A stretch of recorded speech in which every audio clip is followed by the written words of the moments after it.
Мұрынның қанауы жиі кездесетін жағдай, бірақ ол тек жарақат алғаннан кейін ғана қанамайды.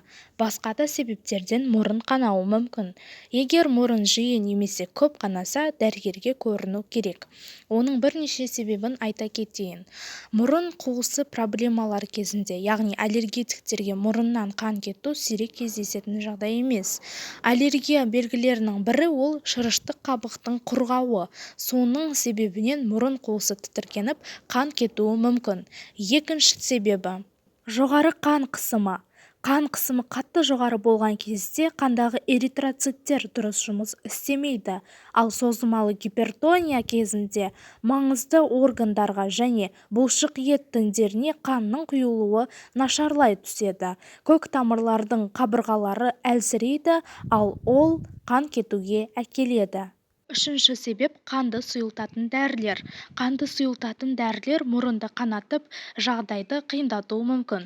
Мұндай дәрілерге қан ұйығы түзілуінің алдын алатын антикоагулянттар, ми қан айналымының бұзылуы кезінде ішетін антиагреганттар жатады. Сондай-ақ кей адамдардың аспирин ішкенде мұрны қанайды. Келесі себебі тітіркендіруші заттарды иіскеу. Яғни, сізде аллергия болмаса да түрлі тітіркендіргіштерге реакция ретінде мұрныңыз қанауы мүмкін.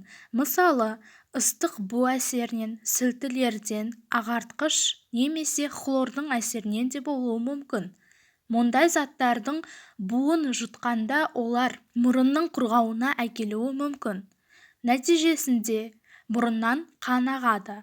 Кейде дәмдеуіштер немесе басқа да күшті иістер көп жерге жақын отырсаңыз да осындай салдар болуы мүмкін.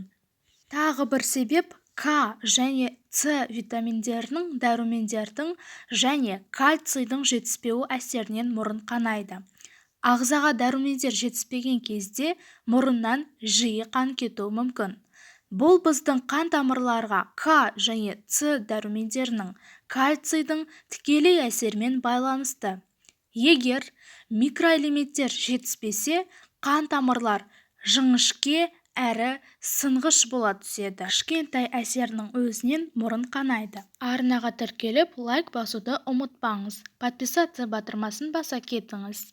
Мұрыннан қан кетудің 85% аурудың белгісі болып саналады, ал 15% мұрын қуысы аурулары себебінен болады. Мұрыннан қан ағу себебін тағы бір рет анықтайтын болсақ, мұрыннан қан кету себептері әрқалай. Соның бірі инфекция аурулары да болуы мүмкін. Дифтерия, қызамақ, тұмау, қызылшада мұрыннан қан кету байқалады. Немесе анемия, лейкемия, пурпура деген сияқты аурулардың алғашқы белгісінде де қан кету сезіледі. Жүгіру, секіру жаттығуларында қан қысымы тұрақсыз болған жағдайда жиі мұрыннан қан ағады. Қан кетудің тағы бір себебі мұрыннан жарақат алу кезінде болуы да мүмкін. Бұл кезде мұрыннан жұлын сұйықтығы ағады. Көбінесе мұрынның алдыңғы жағына саусақ тигізу арқылы зақымдаудан да мұрын қанайды.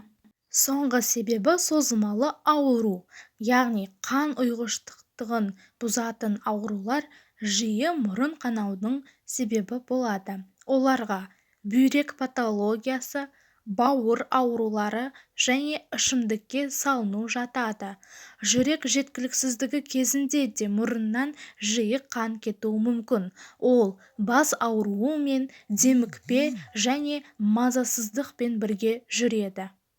Жоғарыда айтылған себептердің бірі сізде бар болатын болса, денсаулығыңызды сақтай отырып, дәл уақытысында дәрігерге қаралғаныңыз жөн болады. Арнаға тіркеліп, лайк басуды ұмытпаңыз. Подписаться батырмасын баса кетіңіз.